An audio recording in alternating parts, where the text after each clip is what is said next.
한 주 동안 평안하셨습니까? 우리 좌우 앞뒤로 한번 인사하겠습니다. 주의 은혜 가운데 풍성한 시간 되기 바랍니다. 자, 오늘 우리가 함께 예배를 드립니다. 예배도요, 우리 성경에 보니까 두 종류의 예배가 있습니다. 가인의 예배가 있고 아벨의 예배가 있습니다. 우리는 어떤 예배가 되어야 될까요? 반드시 아벨의 예배가 되어야 됩니다. 하나님께서 연락하셔야 되고 하나님께서 받아주셔야 됩니다. 그리고 우리 여러분 한 주 동안 어떤 삶을 사셨습니까? 우린 너무 연약합니다. 조그마한 질병도 못 이깁니다. 조그마한 문제도 우리는 못 이깁니다. 누가 도와주셔야 됩니까? 하나님이 도와주셔야 됩니다. 생명을 계속 불어넣어 주시고 문제 가운데 넘어져 있으면 계속 일으켜 주시고 한 번만이 아니라 끊임없이 이 은혜 가운데 살아가야 됩니다. 근데 그 은혜를 잊기 위해서 첫 시작이 어딥니까? 예배 현장에서 성공하셔야 됩니다. 이 예배가 하나님 기뻐 받으시는 예배가 되셔서 주님 꼭 붙들고 손 붙들고 이 예배당 문 나가시는 여러분들 되기를 축복합니다. 아멘. 자, 오늘부터 이제 산상수훈을 한번 살펴보기 원합니다. 우리 지난번까지는 십계명을 살펴봤죠. 이제부터 산상수훈을 한번 살펴볼 건데, 산상수훈이 뭡니까? 그 안에 보면은 수많은 내용들이 담겨져 있죠. 그 십계명에 대해서 오해하고 있는 부분들을 새롭게 또 재해석해 주시는 부분도 있고, 또 천국에 들어가는 자는 어떤 그런 또 상태가 되어져야 되는가, 천국 백성들은 어떤 모습으로 살아가야 되는가, 아주 세세하게 설명하고 있습니다. 여러분들 먼저 산상수훈 하면은 어떻게 받아들이십니까? 이 산상수훈은요, 너무나 유명해서 예수님을 믿지 않는 일반 세상 사람들도요, 한두 구절 정도는 다 알고 있습니다. 뭐 오리를 가자 그러면은 십리를 가자, 그리고 오른밤을 치면은 뭐 왼밤도 돌려야 돼. 이거는 예수 안 믿는 사람들도 다 압니다. 그리고 온 세상에 가장 유명한 말씀이 있습니다. 네 원수를 사랑하라. 이건 웬만한 사람들은 다 알고 있는 내용들입니다. 자, 이 웬만한 사람들도 다 알고 있는 이 예수님의 보배로운 교훈에 대해서 예수 믿는 저와 여러분들은 어떻게 받아들이고 있습니까? 그냥 지식으로만, 어떤 훌륭한 분의 대단한 가르침으로만 혹시 그렇게 받아들이고 있지 않습니까? 예수님을 믿지 않는 사람들도요, 이 산상교훈에 감동받고요, 감화받고, 와, 정말 대단한 분이다 라고 막 칭송을 합니다. 그럼 우리는 어떻게 해야 될까요? 이 말씀을. 예수님이 왜 산상수훈을 하셨을까요? 요 기준대로 살아가라고. 그리스도인들은 이런 모습으로 나타나야 된다. 내면의 상태에서부터 외형적인 삶의 모습까지 말씀해 주고 계십니다. 그러면 이제 산상수훈을 하나하나 살펴볼 건데, 이게 그냥 지식으로만 남고 아 그렇구나라고 지나가면 됩니까? 안 됩니까? 이 말씀이 내 삶 속에서 내 가슴에 새겨지고 우리의 내면을 변화시키시고 우리의 이 육신의 삶을 통해 반드시 나타나야 될 줄 믿습니다. 여러분들, 그리스도인이 어떤 기준을 두고 살아가야 되는지 우리 예수님께서 정확한 기준을 제시해 주십니다. 주님은 우리를 구원하시고 말씀하실 때에 물론 우리에게 맞추시고 낮추셔서 우리를 구원하시지만요, 그 기준까지는 낮추시지 않으십니다. 예수님께서는 정확한 기준을 제시하시면서 너희는 여기까지 도달해야 된다라고 말씀하십니다. 그럼 우리는 어떻게 될까요? 그 기준하고 나하고 비춰보는 겁니다. 얼마만큼 떨어져 있는가? 내가 부족한 게 뭔가? 그리고 부족한 그것을 메우기 위해서 내 자신을 치고 말씀에 복종시키시고 또 잘 안 될 때는 하나님 앞에 부르짖고 몸부림치는 그런 과정 속에서 우리가 점점 자라날 줄 믿습니다. 오늘부터 시작되는 이 산상수훈의 말씀이요, 그냥 멀리 있는 또 성경 속에 기록되어진 문자가 아니라 여러분들의 삶 속에서 실질적으로 구체적으로 재현되어지고 나타나기를 주님의 이름으로 축복합니다.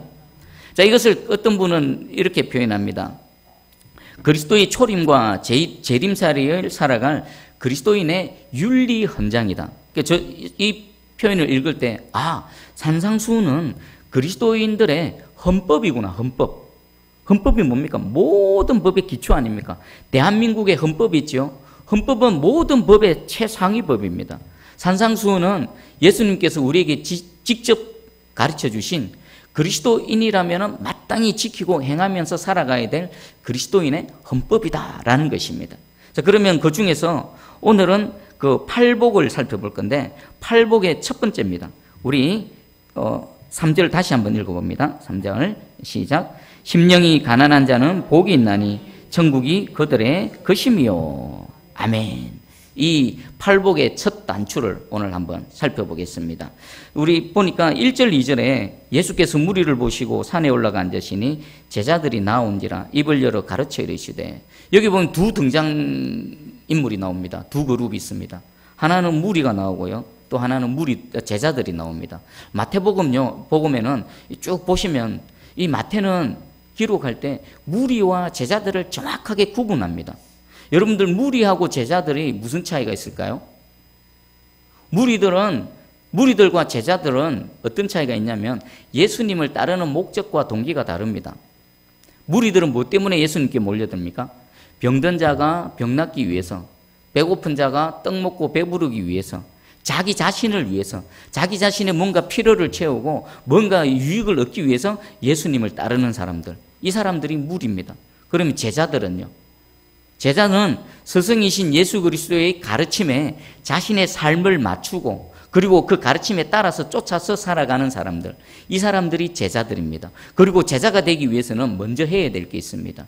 베드로, 야고보, 요한, 그리고 예수님의 제자들은요, 대부분 무엇을 하고 예수님을 따라갔냐면 배와 그물을 버려두고 그동안 자신이 의지하고 믿고 신뢰했던 모든 것들을 내버려 두고 오직 예수님만 의지하며 예수님만 신뢰하며 예수님을 따라갔던 자들이 제자들입니다. 자, 그럼 지금 여기 산상수훈 앞에서 예수님은 먼저 제자들을 향해서 가르치십니다. 이 산상수훈은요, 무리들에게 하신 말씀이 아니십니다. 왜 예수님은 이 산상수훈 말씀을 제자들에게 하셨을까요? 무리들은 이 말씀을 받을 수가 없습니다. 여러분, 진짜입니다. 무리에 있는 사람은요, 이 제자들에게 하시는 예수님의 말씀, 이 보배로운 교훈을 받을 수가 없습니다. 왜 그렇습니까? 무리들은 자신을 위해서, 자신의 필요를 채우기 위해서 그런 동기로 예수님께 나왔기 때문에 예수님이 지금 가르치시는 이 산상수훈은 그런 관점으로는 도대체가 받아들일 수가 없는 겁니다. 반드시 제자여야만 이 말씀이 상관이 있는 겁니다. 오늘 이 시간 여러분들, 우리 모두가 무리가 아닌 제자가 되어져서 하나님의 말씀을 받기를 간절히 소망합니다. 그런데 무리들 중에서도 이 산상수훈의 가르침을 들었고 처음에는 무리였는데 이 가르침을 통해 제자로 변화되어진 사람이 있을까요? 없을까요? 있지요. 예수님은 첫 번째 타겟은 제자들입니다. 하지만 그 무리 제자들 바깥에 서 있는 무리들에게도 동일하게 말씀하십니다. 뭐 하라고요? 말씀을 듣고 제자의 삶을 살아가라고. 혹시 이 중에 아직 무리 중에 계신 분이 계시다면 우리 산상수훈을 또 배우고 또 오늘 예배 드리는 이 순간에 배와 그물을 다 버려두고 오직 주님만 쫓아가는 제자로 변화되어지는 은혜가 있기를 주님의 이름으로 축복합니다. 아멘. 그러면 먼저 심령이 가난한 자는 복이 있나니 그랬는데, 가난한 게 복일까요? 여기 보면 심령이 가난한 자는 복이 있다 그랬는데 가난이 복일까요? 그러면 여기서는 가난은 무엇을 얘기할까요? 심령이 가난하다. 심령은 뭘까요? 내 내면에 있는 어떤 본질적인 내 영, 내 마음입니다. 내 마음의 상태가 가난하다. 여기 가난하다의 뜻은요, 절대 빈곤의 상태입니다. 절대 빈곤. 이게 뭐냐면 누군가가 도와주지 않으면 존재할 수 없는 사람, 누군가가 먹을 것을 앞에 갖다 주지 않으면 먹을 게 없는 사람. 예를 들면 거지입니다. 거지들은 뭐합니까? 스스로는 할 수 있는 게 아무것도 없습니다. 그래서 전적으로 남에게 의지하는 사람, 타인의 의지를 통해서 살아가는 사람, 이런 사람들이 거지입니다. 그럼 여기서 심령이 가난하다는 것은 내 마음의 상태가 누군가가 도와주지 않으면 도저히 존재할 수 없는 그런 절대 빈곤의 상태가 되어진 사람, 이런 사람이 복이 있다라고 말합니다. 그럼 성경에서는 이 가난을 복이라고 하는가? 가난이요, 복이 되어질 수도 있고 재앙이 되어질 수도 있습니다. 그리고 성경에서 가난은요, 내면적인 가난과 함께 실질적인 물질적인 가난도 함께 포함하고 있습니다. 이 두 개는 연결되어져 있습니다. 우리 마태복음 19장 24절에 다시 너희에게 말하노니 낙타가 바늘 위로 들어가는 것이 부자가 하나님의 나라에 들어가는 것보다 쉬우니라. 봐보십시오. 야, 부자가 그러면은 천국 들어가기 진짜 어렵겠네. 부자가 이렇게 어렵단 말인가? 자, 어떤 상황에서 이 말씀하셨습니까? 부자 청년을 두고 하신 말씀입니다. 그는 예수님을 사랑했습니다. 예수님 따르기를 원했습니다. 그리고 또 도덕적, 윤리적, 종교적으로, 외형적으로 완벽한 사람입니다. 그런데 예수님이 그 내면의 하나를 건드셨습니다. 네 재물, 그 재물 다 팔고 그리고 나를 따르라. 그 안에 우상을 받고요. 그는 예수님도 사랑했지만 예수님보다 더 사랑한 게 뭐였습니까? 재물이었던 거예요. 재물. 그래서 이 사람에게 있어서 이 부는요, 축복이 아니라 뭐가 되어졌습니까? 저주지요. 재앙이죠. 이 재물이 아니었다면 이 사람은 그 모든 것 버려두고 예수님을 따라가서 영생을 얻을 수 있었을 것입니다. 그런데 재물이 많아서 이 재물을 더 예수님보다 귀하게 여겨서 재물 때문에 걸려 넘어져서 예수님을 따라가지 못했던 겁니다. 그럼 이 부자 청년에게 있어서 부는 재앙이었습니다. 그럼 부가 모두가 다 이게 그 재앙이 되는 겁니까? 그렇지도 않습니다. 부자이면서도 겸손한 사람이 얼마든지 있을 수 있습니다. 또 반대로 가난한데 또 아무것도 없으면서 쥐뿔도 없으면서 교만한 사람들은 얼마나 많습니까? 여러분들 저 서울 지하철역에 노숙자들한테 가가지고 한 3분만 얘기해 보십시오. 포장마차 밤에 포장마차 가가지고 그 소주잔 들이키는 그분들하고 한 1분만 얘기해 보십시오. 쥐뿔도 없는데 교만한 사람 얼마든지 발견할 수 있습니다. 그리고 또 대단한 분들이면서도 겸손한 사람들도 얼마든지 발견할 수 있습니다. 그럼 우리가 진짜가 되어지려면 어떻게 될까요? 부가 주님보다 더 귀하면 안 됩니다. 아무리 하나님께서 내게 부와 물질을 부어주셔도 예수님이 계속 어디에 계셔야 됩니까? 모든 건 위에 계셔야 되는 겁니다. 그런 의미에서 보면요, 여러분들 하나님이 여러분들에게 계속 부어주고 싶은데 못 부어주시는 이유가 있습니다. 왜 그렇습니까? 부어주면 부자 청년처럼 재물이 그 부한 것이 예수님보다 위로 올라가 버리는 순간 그 부는 뭐가 됩니까? 축복이 아니라 저주와 재앙이 되어지는 겁니다. 내가 그릇이 돼야 그것을 받아들일 때에 축복이 되는 거지, 내 그릇이 요만한데 조금만 부어주면 그것 때문에 자랑하고 그것 때문에 교만해지면요, 우리 주께서 부어주고 싶어도 못 부어주는 겁니다. 우리 권성수 목사님께서 산상수훈 강해할 때에 강해에 이런 표현이 있습니다. 부자들에 대한 성경의 경고입니다. 여러분 제가 소개해 드릴 테니까 나는 과연 어디에 해당되는가, 내 내면에 이런 게 있는가 없는가 한번 살펴보십시오. 부자들은 부를 의지하지 말아야 한다. 두 번째, 부자들은 교만하지 말아야 한다. 세 번째, 부자들은 하나님을 부보다 위에 모셔야 한다. 그리고 부자들은 가난한 자들을 돌아보아야 한다. 다음, 소유의 절반을 가난한 자들에게 희사하고 부정축제한 것을 4배나 변상하겠다는 삭개오 모델을 기억해야 한다. 그 다음에 생활 능력에 대비한 헌금 책정이 중요하다. 수입에 따라 그게 합당한 하나님께 예물을 올려드리는 것이 중요하다는 겁니다. 그리고 마지막입니다. 부자 요셉의 모델도 기억해야 한다. 불의한 풍토 속에 속해 있으면서도 의롭게 살 뿐 아니라 하나님 나라를 기다리면서 주님을 위해 구체적으로 부를 사용하는 것이다. 하나님께서 부를 주셨을 때에 여러 가지 경고를 하십니다. 내게 부가 임했을 때에 하나님보다 부를 더 의지하는 경향이 우리 인간에는 그 연약함이 있다라는 겁니다. 아무것도 없었을 때는 뭐 자랑할 게 없어서 그런지 모르지만 조용하다가 조금만 뭔가 되어지면 막 교만해서 자랑하고 남을 업신여기는 그런 경향성이 우리 모두에게 있다라는 것입니다. 오히려 부해졌을 때 더 낮아지셔서, 그리고 하나님의 뜻하는 대로 그 부를 사용하셔서 하나님의 영광을 담아내는 저와 여러분들 되기를 간절히 소망합니다. 그러면 이것은요, 뭐하고 관계있냐면 우리의 내면의 상태와 관계 있습니다. 아무리 하나님이 불을 부어주셔도 그것 때문에 걸려 넘어지지 않고 그것이 때문에 교만해지지 않는 그런 조건이 있습니다. 어디서부터 시작돼야 될까요? 우리의 내면에서 그것이 먼저 만들어져야 되는 겁니다. 내면의 심령이 가난한 자는요, 아무리 하나님이 뭔가를 부어주시고 뭔가 잘되게 하셔도요, 절대로 교만해지지 않습니다. 왜 그런가 하면 이 심령이 가난한 자는요, 오직 하나님만 의지하기 때문입니다. 하나님의 은혜가 아니고서는 나는 하나님의 진노 아래서 그저 버림받을 수밖에 없는 그런 무가치한 자임을 스스로 깨달아 알아서 철저하게 하나님 앞에 무릎 꿇는 자이기 때문입니다. 이런 심령이 가난한 상태가 되지 않을 경우에는요, 우리는 얼마든지 이 부 때문에 하나님을 배반할 수도 있고요, 교만해질 수도 있다라는 것입니다. 여러분 한번 여러분 상태를 한번 봐보세요. 내면을 봐보십시오.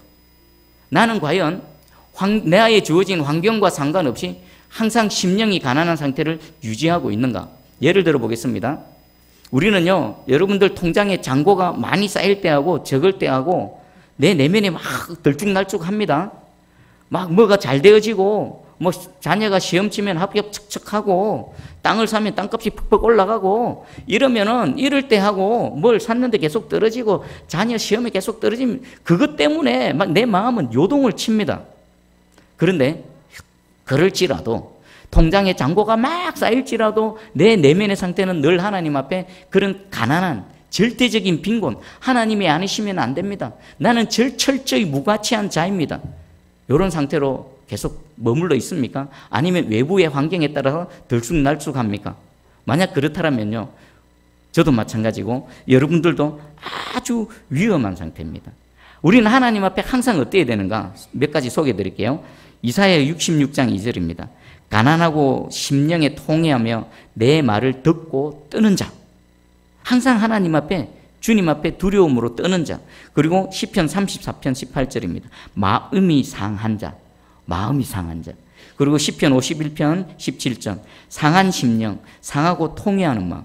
우리의 심령의 상태가 하나님 앞에서 언제나 이런 상한 심령, 통회하는 심령이 되어지기를 주님의 이름 축복합니다. 이 상태가 계속 유지되어질 때에 외부에서 하나님이 아무리 뭔가를 부어주셔도 그것이 걸림돌로 작용하지 않고 우리에게 축복으로 계속 작용할 줄 믿습니다. 우리 어거스틴이 이렇게 고백했습니다. 교만이 복음을 받아들이는데 최고의 장애물이다. 자신의 지성, 자신의 부, 자신의 지위 등을 자랑할 때가 교만한 때다. 이런 것들이 아무것도 아니라는 것은 인정할 때까지는 그리스도는 자신에게 아무 의미가 없었다고 고백했다.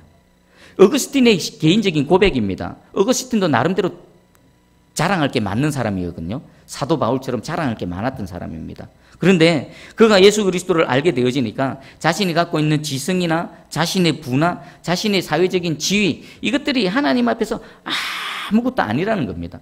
이것이 자랑으로 생각되는 동안에 우리는 어느 자리에 서 있다고요? 교만의 자리에 서 있다는 겁니다. 내가 교만하는 동안은요, 그리스도와 상관이 없다라는 겁니다. 바울의 고백처럼 세상 사람들이 그렇게 귀하게 여기는 그 모든 것들을 배설물로 여기는 그 경지에까지 어거스틴은 나아갔던 겁니다. 그리고 그때에야 비로소 주님의 모든 은혜가 내게 은혜가 되어지는 겁니다. 그리고 C.S. 루이스도 이렇게 말했습니다. 우리의 종교 생활이 우리로 하여금 우리가 선하다, 무엇보다 우리가 누구보다 낫다는 느낌을 들게 한다면 우리는 하나님에 의해서가 아니라 마귀에 의해서 조종되고 있는 것이 확실하다. 무슨 의미인지 아시겠습니까? 내가 종교적인 열심이 있고 막 예배도 한 번도 안 빠지고 새벽기도 나오고 뭐 11조나 각종 헌금 예물들을 막 누구보다 더 열심히 철저하게 드렸는데 그것이 자랑이 되어져 버린다. 그것 때문에 남보다 우월감을 갖는다. 그러면요, 그것이 아무리 하나님을 향해서 드린다 해본들 그것은요, 성령에 의해서 되어지는 것이 아니라 사단의 조종을 받는다라는 것입니다. 아주 사단은요, 교묘합니다. 그리고 우리는 여러분들이 생각하는 것보다 훨씬 연약합니다. 훨씬 쉽게 넘어지는 존재들입니다. 여러분들 막 신뢰하십니까? 신뢰하지 마십시오. 여러분들이 여러분 자신을 신뢰하는 만큼요, 여러분들 이미 넘어져 있는 상태입니다. 철저하게 주님이 나를 붙들어 주지 않으시면, 주께서 나를 세워주시지 않으시면 나는 언제든지 넘어져 있다 라는 생각으로 오직 주만 바라보시며 주만 신뢰하시길 바랍니다. 자, 그러면 이번에는 심령이 가난한 자가 복이 있다 그랬는데 이 복은 무엇인가? 여기 복이 있다라는 이 표현은요, 어떤 표현이에요? 객관적으로 복된 상태를 얘기하는 겁니다. 내 느낌이 아니라, 내 생각이 아니라 객관적으로 하나님이 보시기에 너는 복 있는 존재다라는 것입니다. 심령이 가난하고 심령이 하나님 앞에 그렇게 철저하게 상하고 통회한 심령이 되어질 때에 하나님께서 네가 복된 존재라는 것입니다. 그러면요, 이것은 나는 지금 행복해, 나는 지금 하나님의 복을 받고 살아가 라고 하는데 하나님 보시기에 너는 아니야. 너는 지금 복된 존재가 아니야. 라고 말하실 수도 있는 거죠. 그런데 반대로 막 환경이 막 무너지고 내 뜻대로 안 되고 집에는 막 질병으로 고통당하는 사람들, 사업은 계속 내리막을 긋고 자녀들은 계속 엉뚱한 짓을 하고 그래서 내 마음은 무너지고 아프고 아무리 기도해도 하나님은 들으시지 않는 것 같고 그래서 내 스스로 느끼기에는 하나님이 나를 떠나셨나? 하나님 나를 버리셨나? 나는 하나님 이 재앙 가운데 있는가? 라고 느낄 때 하나님 오히려 우리를 뭐라고요? 너는 복된 존재다 라고 말하실 수도 있다라는 겁니다. 하나님께서 내 상황, 내 느낌과 상관없이 복된 존재라고 우리에게 인정해 주실 때가 언제라고요? 내 내면의 심령의 상태가 하나님 앞에 가난하고 하나님이 내게 주시지 않으시면 나는 굶어 죽습니다라는 영적인 거지입니다. 그 심정으로 하나님 앞에 서 있을 때 여러분들의 외부의 환경과 상관없이 하나님께서 말씀하시는 겁니다. 너는 복 있는 존재다. 오늘 이 시간 말씀을 듣는 중에 우리의 심령이 하나님 앞에 더 상해지기 원합니다. 하나님이 왜 우리에게 문제를 주실까요?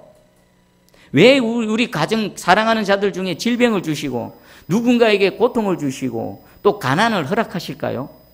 우리를 복된 존재가 되게 하기 위해서, 성경적으로 복된 존재가 되게 하기 위해서 우리에게 이런 고통을 주는 줄 깨달으시기 바랍니다. 그래서요, 고난이 우리에게 유익입니다. 연약한 우리들에게는 진정 고난이 유익입니다.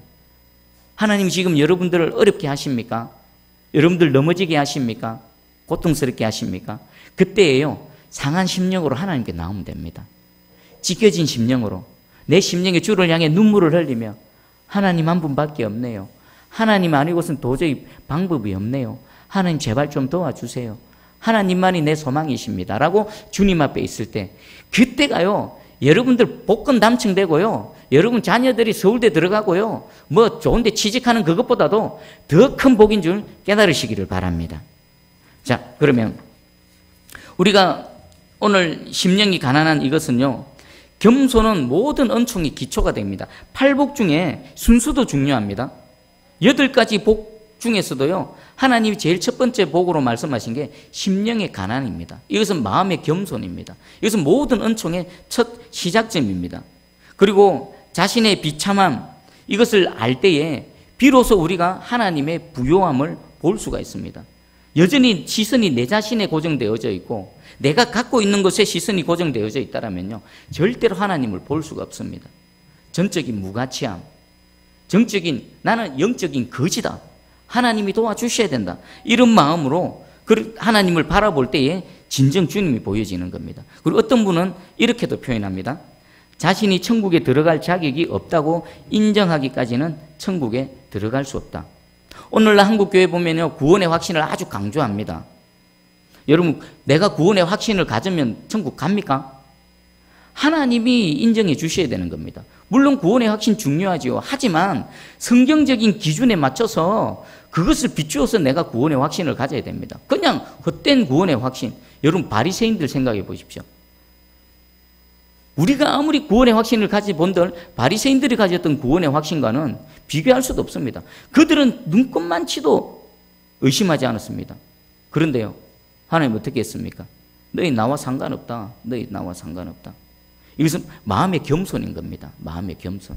겸손한 자가 하나님의 은총을 입을 수 있고 겸손한 자가 천국에 들어갈 수 있는 것입니다. 자, 그러면 내 심령이 가난해서 겸손한지 아닌지에 대한 몇 가지 기준을 소개해 드리겠습니다. 내 마음이 겸손한가, 내가 천국 백성에 합당한가 한번 자신을 살펴보십시오. 몇 가지 소개해 드릴게요. 첫 번째입니다. 우리가 겸손하면 자신으로부터 자신을 분리한다. 자기 집착에서부터 자유롭게 되어진다. 그리고 자기는 아무것도 아니고 그리스도가 모든 것이 되어진다. 그리고 두 번째입니다. 그리스도가 놀라운 분이라는 사실에 흠뻑 빠져 있고, 세 번째, 환경이 아무리 어려워도 불평하지 않는다. 여러분들 왜 불평하시는지 아십니까? 한마디로 말하면 이겁니다. 나는 이런 일을 겪을 그런 사람이 아니야. 내게 나는 이런 일을 당할 그런 사람이 아니야.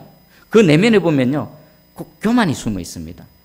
불평의 그 껍질을 까발리고 계속 뚫고 들어가 보면요, 그 안에는 나도 인식하지 못하는 교만이 있습니다. 교만한 사람은 반드시 불평하고 원망하게 되어져 있습니다. 그 다음입니다. 우리의 약점과 죄와 함께 남들의 장점과 덕을 더 분명하게 본다. 겸손한 사람은요, 자신의 장점, 자신의 자랑거리를 보는 게 아니라 자신의 약점과 자신의 그 연약함을 더 크게 바라보는 겁니다. 그리고 다른 사람을 향해서는요, 다른 사람의 약점을 보는 것이 아니라 다른 사람의 장점과 그 사람의 덕을 더 크게 바라본다는 것입니다. 이런 겸손한 사람이 있을 때 그 갈등이 일어나고 분쟁과 다툼이 일어나겠습니까? 절대로 안 일어납니다. 분쟁, 다툼이 일어나는 그곳에는요, 누군지 모르지만 반드시 누가 있습니까? 교만한 자가 있다라는 겁니다. 교만한 자가 있는 곳에는 반드시 약점을 덜추어내고 허물을 덜추어내고 까발리고 험담하고 비판하고 정죄하는, 누군지는 모르지만 반드시 그 교만한 사람이 있기 때문에 그런 일들이 일어난다는 겁니다. 여러분들 우리 새순교회와 여러분들 가정 그리고 여러분 함께 생활하는 직장 모든 공동체에 여러분 때문에 모든 불화가 잠잠해지고 어디를 가든지 화평케 하는 그런 하나님의 아들이 되시기를 주님의 이름으로 축복합니다. 그리고요, 겸손한 사람은 하나님께 더 기도를 많이 합니다. 왜 기도할 수밖에 없습니까? 나는 할 수 없으니까. 나는 능력이 없으니까. 그래서 주님을 더 의지함으로, 더 주님께 아뢰므로 주님께 기도하는 겁니다. 그럼 기도 안 하면요, 겸손하지 않거나 나 자신을 의지하거나 내가 할 수 있다라는 겁니다. 그리고 마지막입니다. 하나님의 은혜에 대해서 하나님을 찬양하고 영화롭게 한다. 몇 가지를 소개해 드렸는데 아마 전체로부터 자유로운 분은 아무도 없을 겁니다. 저도 몇 가지 걸립니다. 몇 가지. 내 안에 이 교만, 숨어있는 교만. 자, 그럼 우리는 어떻게 하면 겸손해질까요? 하나님은 우리를 계속 삶을 통해서 때리시고 우리를 낮추십니다.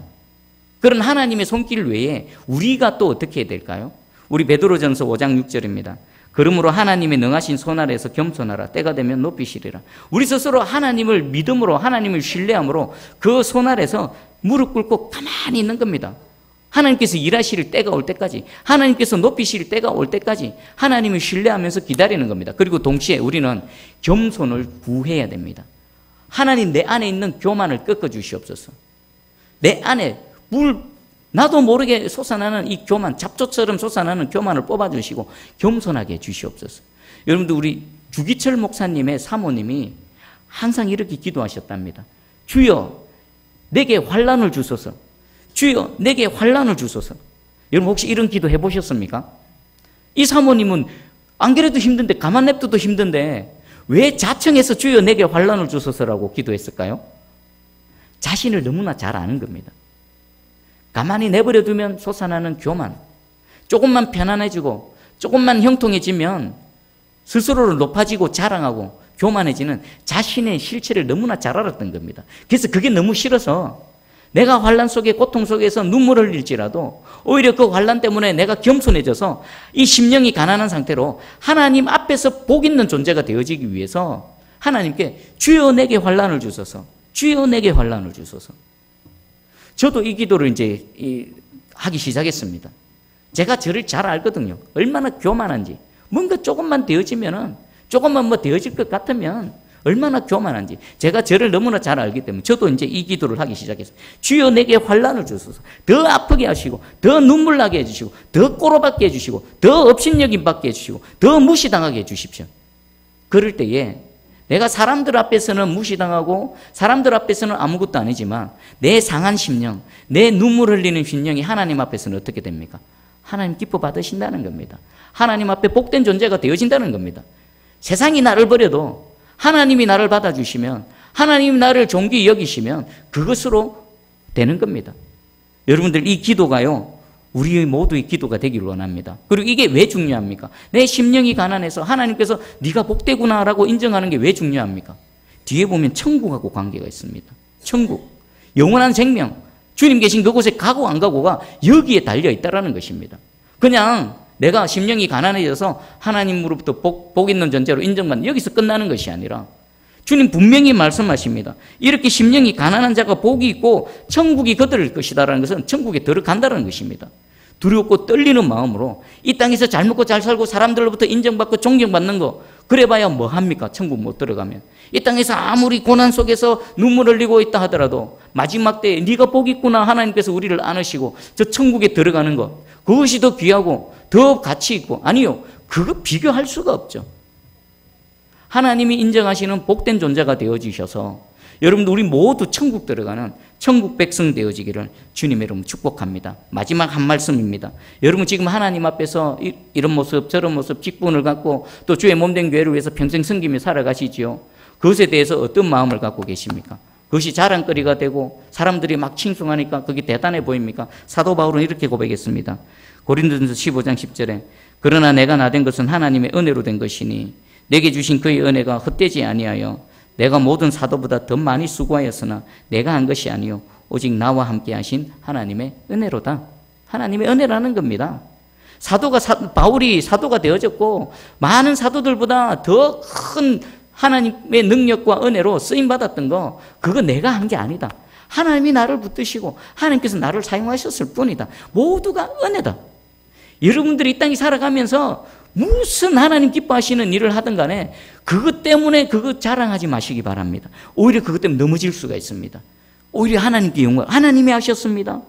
하나님이 나를 통해 하신 것일 뿐입니다. 하나님께서 은혜를 베풀어 주신 것 뿐입니다. 저도 마지막에 이 고백하며 주님 품에 가기를 원합니다.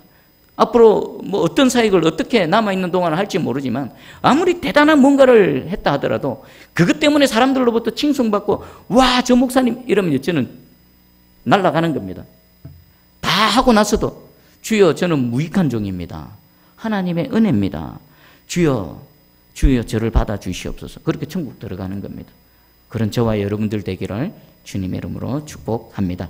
아멘. 우리 말씀 붙들고 한번 기도하기 원합니다. 이 팔복의 첫 단추입니다. 심령이 가난한 것. 지금 예배드리는 여러분들의 심령의 상태, 또 하루하루 살아가는 내 마음의 상태, 오늘 구해야 됩니다. 주여 겸손하게 해주시옵소서. 낮아지게 해주시고 더 무너지게 해주시고 더 가루가 되게 해주셔서 사람이 인정하는 것이 아니라 하나님이 인정하시는 복된 자가 되기 원합니다. 우리 함께 기도하며 나갑니다.